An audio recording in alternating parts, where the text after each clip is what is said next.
What is good? Cubic here with some more Vital Synth for you, continuing the series of breaking down every single feature and section of this synth so that you can learn and understand Vital and know how to incorporate it into your workflow. Let's get started today with the Modulators section. Hello, please excuse the interruption. So we are here with the initialize preset once again, and today we're going to be going over all of the modulators we have available to us right here, and I guess the macros would be included in that. But yeah, we've got a lot of features packed into the modulator section, a lot of really cool hidden features and really cool unique to Vital features that I'm going to go over. This might be a bit longer of a video because there's so many dang features that I need to go over. So to start things off, we're going to go over the envelopes. Well, actually first, let me just note that we have 3 envelope modulators available to us in Vital, as well as 4 LFO modulators available to us in Vital. And that's how it appears just when you first look into it. But, and this is something that I didn't even realize till yesterday, there's actually a total of 6 envelope filters and a total of 8 LFO filters. You'll notice that if you modulate something with the final in each section, another one appears up until 6, and LFOs up until 8. So that's something good to know. You're not just only limited to 4 and 3. Now, whether you're going to use all 8 or all 6, that's up to you. I don't find myself needing more than 4 very often, but depends how complex you want to get with your sound design. So yeah, back to the envelopes. So if you've used pretty much any synthesizer and you actually know what you're doing to an extent, it should be pretty self-explanatory. We've got the attack.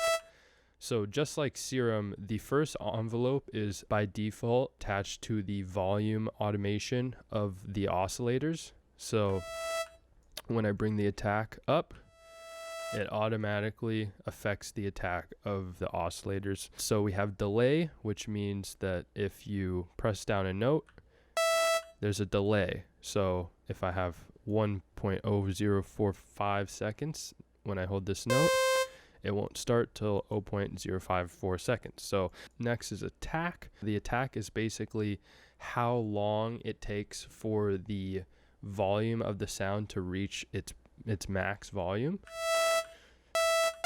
So you can have the transient like this, or you turn up the attack, takes away the transient.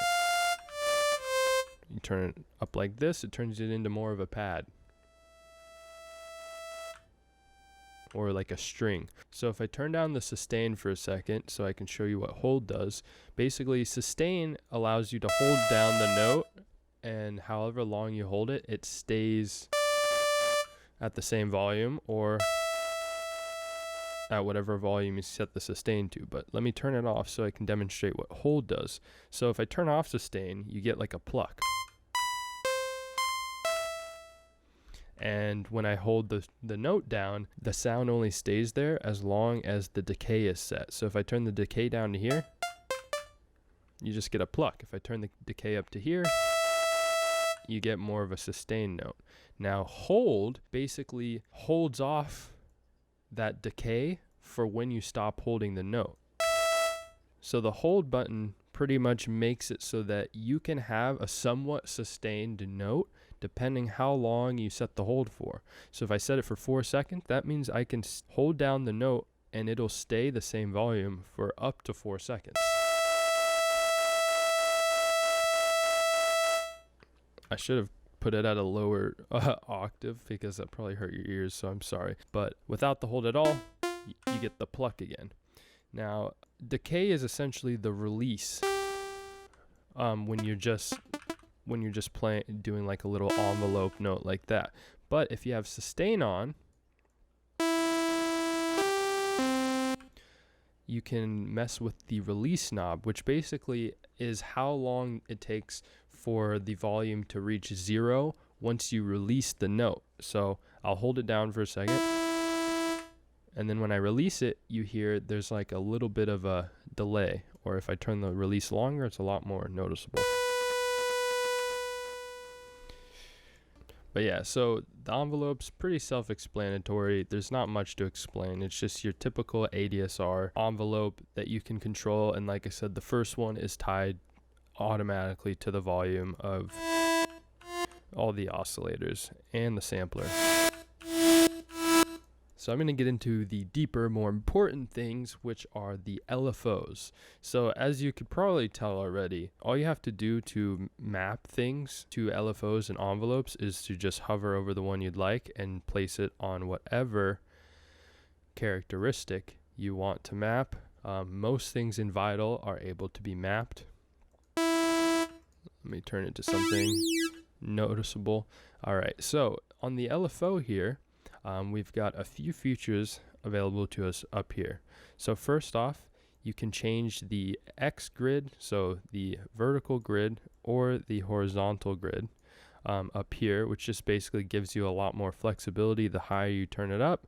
If I turn it up to 24 and to 32, which are the maximum, it's basically just freedom, complete freedom. You can also change the grid so that you can see like where in terms of time you want things to be if you want to make a sequence or something. Now, an easy way to make a sequence in Vital is to turn on this paintbrush mode, which allows you to just paint shapes however you'd like, and you paint them according to the grid. Let me put on level. So if you click this little shape right here, you get different options for what types of shapes to paint.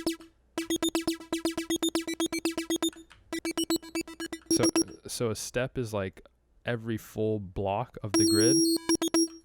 A half is a half block of the grid. Then you have the down arrow. You have an up. And you have a triangle. So this gives you a lot of easy flexibility to make some crazy sequences, and you can use it to make ARPs, whatever you would like. You can edit them all. Then we move on to this feature over here, which basically allows you to change all the points in the LFO from pointed vertices to rounded. So let me demonstrate with let me clean this up. Let me turn this off for a second. And now, there's actually an easier way to do this, but as you can see, these go from directly straight diagonal to these more like faded curves, which can be also very helpful for customizing your LFO shapes.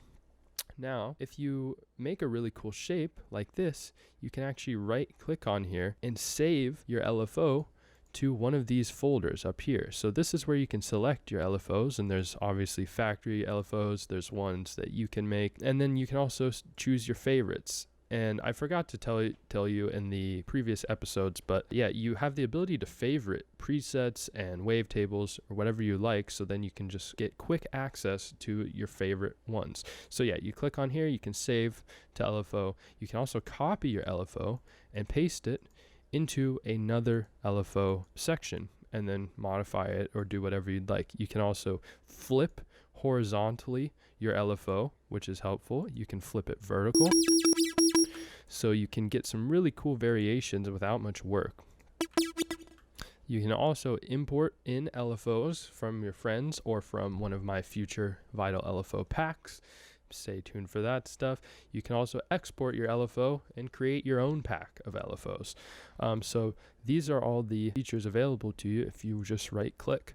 Now, moving on to some of the different modes and frequencies. Well, actually, before we get into these, let me show you, we have the availability to smooth out your modulation. So that makes it less harsh. So as you can hear, these are kind of spiky, very like transient-y. If you put it, I don't know if that's a word, but if you bring it up smoothly, it can have it just stay, there's like barely any modulation to all the way here. So it kind of just smooths out the range of modulation. Delay works the same way as the delay up here.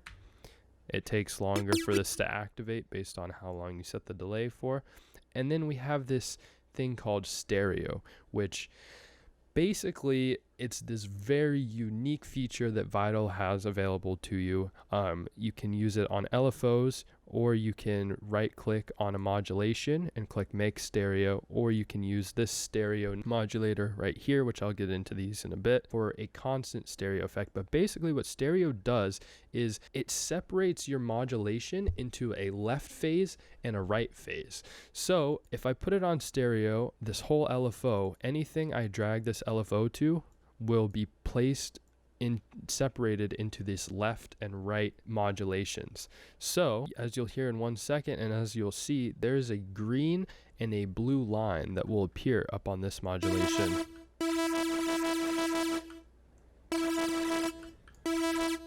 It's going too fast for you to see. So as you can see, there's a green and a blue line. So the green line is for the left ear and the blue line is for the right. You'll also see two different little modulations going here. So basically, depending how far you set this apart, it spreads the left and right sides far apart so that you have this LFO modulating whatever it's modulating at two different places. So it basically causes your sound to phase and causes whatever you're modulating it with to affect the left and right side differently. So you can get very experimental with this new feature by doing things like placing it on a Combs filter and get even weirder, more metallic effects as such.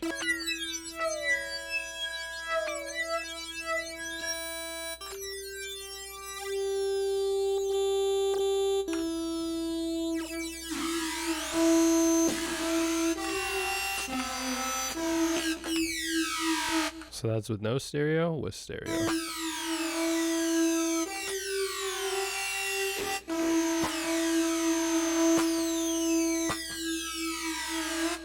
So yeah, as you can see, you can create some really wonky effects using the stereo mode. So definitely experiment with that, and we'll go more in depth with that in the future, as well as I'll probably make a video showing some really cool ways you can use the stereo effects. Next, we're going to go into the different rate modes. So let me change this to a little more pleasant LFO. I'll put this back on the levels, turn this off. So the first mode we have is trigger, which you should be familiar with if you're coming from Serum or Phase Plant. And basically this resets the LFO whenever you click a note. So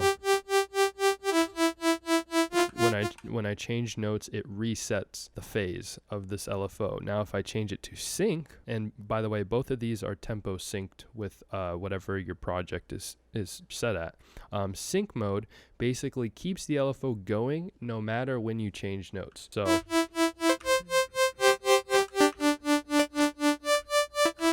it just holds your spot. It doesn't mess up the flow of the LFO, even if you change the note. Turn this on legato just to make it. And then trigger. So that's very important, especially if you have like some sort of sequence playing with the MIDI and you don't want the LFO to sound all messed up and out of time. Then next we have an envelope mode, which is basically, think of it as a one shot. And you have to be very mindful that wherever you have the LFO ending at the end, whatever rate, if you have it not on 0 down here but up here, that means even though it goes through the whole LFO, it's going to end at that level of modulation, and it's going to sustain that for as long as you hold the note.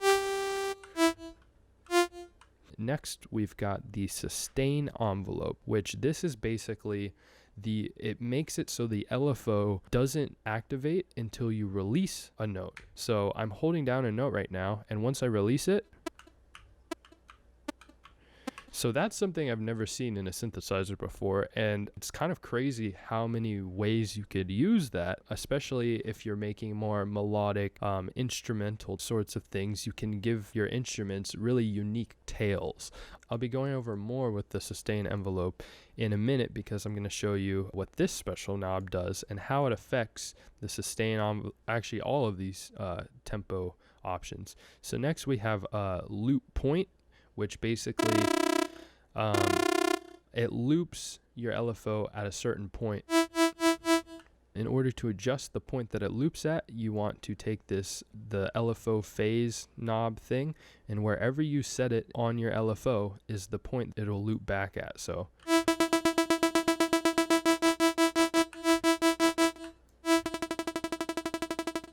that's very helpful. It's a really easy way to set your loop back point, and you can also then macro this phase. So that's going to come in handy in a lot of different ways. So then there's loop hold, which basically it just holds a repeating LFO at the point at which you place this phase knob. Also, the more points you have, the more places you can hold it at.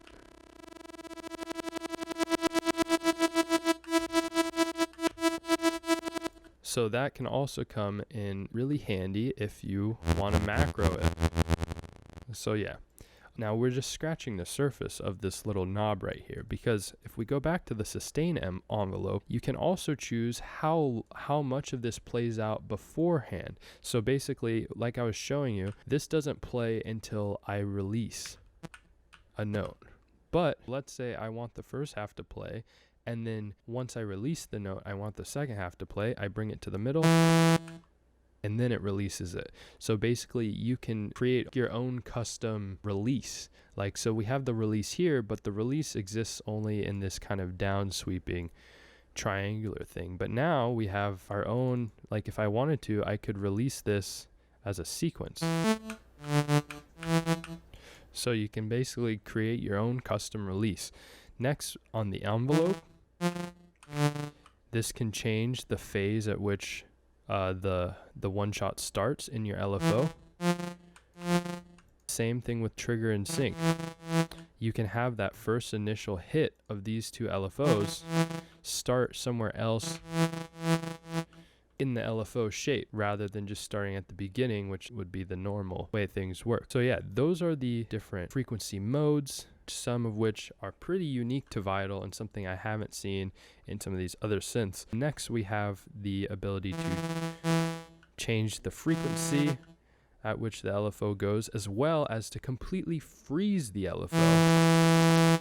And then that gets to a point where you set the phase. So I could macro, like for instance, if I made a growl using this LFO, I could macro the phase, and then I control how fast or slow the LFO is executed. So this is going to come in huge with all sorts of weird sound design where you can completely map it to a macro and just automate it in your DAW and automate the shapes and the filtering and all that. Or you could take a second LFO and control it with that LFO. So just opening the doors for all sorts of cool experimental possibilities with this phase knob. Then also going into these tempos, you have some more really cool abilities. So you can change it from, it's automatically set on the tempo synced frequency, but you can put it to seconds like in any synth. You can also put it to tempo dotted or triplets. Then there's another really cool ability that I've also only seen in Vital so far, where basically you can have it key tracked. So the rate, it's like an audio rate based on what key you press. So as you notice, the higher keys I press, the faster the frequency, the lower the key, the lower the frequency. Which is pretty phenomenal. And then you can adjust the rate for the key that you're pressing based on transposing this knob. You can go down to 60 or up to 36.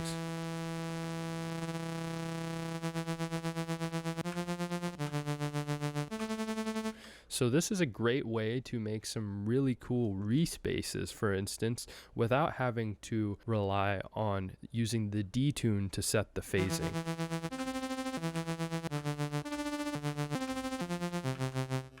So that'll be really cool to mess with. You can also fine tune it if you'd like to do that for some reason. So those are all the features of the LFO. Hopefully I didn't miss any. You should know that if you right click the modulation knobs, which you can also drag on them to change the range at which they are modulating, but if you right click, you can remove it, bypass it, make it bipolar, which basically means instead of it just going using wherever the knob is as the starting point, it changes that to being the center point and going both directions, so going down and up. And then also you can make it stereo like I was showing earlier, which just turns it into modulations on the left and the right, which can be weird in situations, but can also be a really cool experimental way to create some new effects, especially when you're using the stereo modulation on some of these effects, which I will be going over in another video. And so you also have the option to enter the value of modulation. I don't know why I just clicked letters in there. And then you can also learn MIDI assignment, which basically if you have MIDI controllers or DAWs where you can MIDI map things. I don't know too much about how that works, but basically that's how you'd, like, for instance, if you have the Ableton Push, you should be able to map things to different knobs and different modulations. So yeah, that's everything in the LFO. Then we've got the random LFOs, which are basically in Serum, you know, they have the chaos modulator. There's also random in phase plant, but basically there's 4 different types of random mode, and it's just a completely random LFO. And it's just, you're kind of tossing things up to the universe to modulate your stuff. You can use it to give your sounds a lot of human characteristics where nothing stays the same. If you click the sync knob, it syncs it to your tempo, so it's not completely weird and random out of nowhere. If you turn sync knob off, as you can hear, it's just little spurts whenever there's no rhyme or reason to it. There's also, you're able to do the stereo modulation, as I was showing earlier, which can be probably one of the best ways to implement stereo in my opinion. Then you can change the rate, and then you can also, you have the option for all the different frequency modes that I was showing you in the LFO. Let me go over the different modes of randomization real quick. So there's Perlin, which is kind of a really smooth, more subtle randomization. There's Sample and Hold, which is quite the opposite. It's more blocky. Then there's Sine Interpolate, which is like Perlin, but it's not as subtle. It's very sporadic and everything comes in sine waves. And then there's Lorenz, which is, I don't know, it's a lot more sporadic. It's like kind of a combination of Sine Interpolate and Perlin. Not in the way that it actually works, but in the way that it behaves. And then there is a secret little way you can use this by bringing it to freeze and setting it to something such as Sample and Hold. Every note you hold down has a different random sustained modulation. As you can see, you can try it with something like Lorenz Extractor. Actually, Lorenz Extractor does not do it, but Sine Interpolate also does it. Now, the key to be able to do this little trick is you must have sync turned off. But this is a way you can kind of get that phase randomization effect, but with any characteristic you choose to modulate. So this can come really in handy. Then over here, we've got some pretty typical modulations. We've got note modulation, which modulates things based on the note you press. So if you have this on unipolar mode, then I believe it's C at the C0, I guess. The lowest octave C is the center. And then the higher you go, the higher the modulation will go. Now, if you set it to bipolar, then C3, I believe, is the center. And if you go lower, then the modulation goes lower. If you go higher, then the modulation goes higher. Then we've got velocity, which is pretty self-explanatory. Based on the velocity you either set in your DAW, or if you have a MIDI keyboard that reads velocity, basically the harder you hit a note, the higher the modulation will go. Lift, slide, and pressure are all very dependent on your DAW and on the MIDI keyboard you have. These are all special features that come with certain MIDI keyboards. I believe slide is for those keyboards that have the ability to modulate things based on how you slide your finger over the keys. Lift is a release velocity expression that's only on certain MIDI keyboards. And then pressure, it's based on your aftertouch pressure, which is also, I think, only on certain MIDI keyboards. Octave note is basically the same as note, except it keeps everything consolidated to just an octave. So basically 12 notes. So it sets modulations based on the 12 notes in each octave.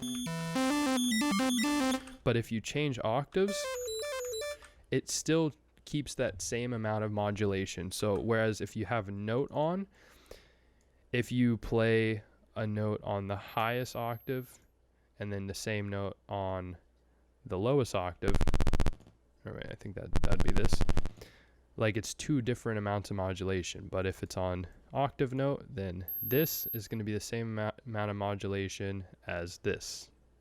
So hopefully that makes sense. So basically it's just not, it keeps note contained within just an octave amount of notes rather than all of the notes. And then we get stereo here, which basically is a more static stereo modulation. And you can just set that based on what you set the stereo modulation at. So that's helpful if you don't want your LFO to be modulating the stereo and you just want that stereo effect to be specifically tuned in a static position. And then we also have, in case you don't want to use the random LFO and you just want that effect that I showed you with the freeze, you can put the random note on, which is just, it gives you a random value of modulation whenever you press a note. So that can also be super helpful for creating really unique sounds every time you press a note, and it's just completely random.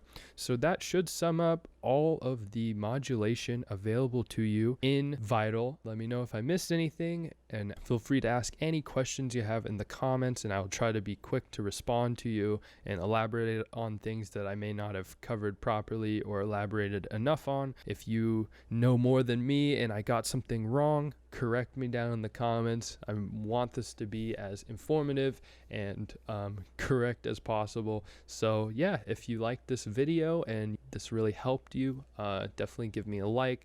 Helps more people see this, and share it with your friends. Hit the subscribe button and bop that fucking notification bell for more content like this. I'm going to be covering, I believe, the effects rack next. And honestly, I'll be going through everything in this entire synthesizer, including the matrix, the advanced, the wavetable editor, the preset browser, every last detail of this Vital synth I want to cover for you guys so you can understand this synth completely and save you the work of reading the manual. So yeah, with that being said, have a great day and go have fun with Vital. I'll see you in the next video.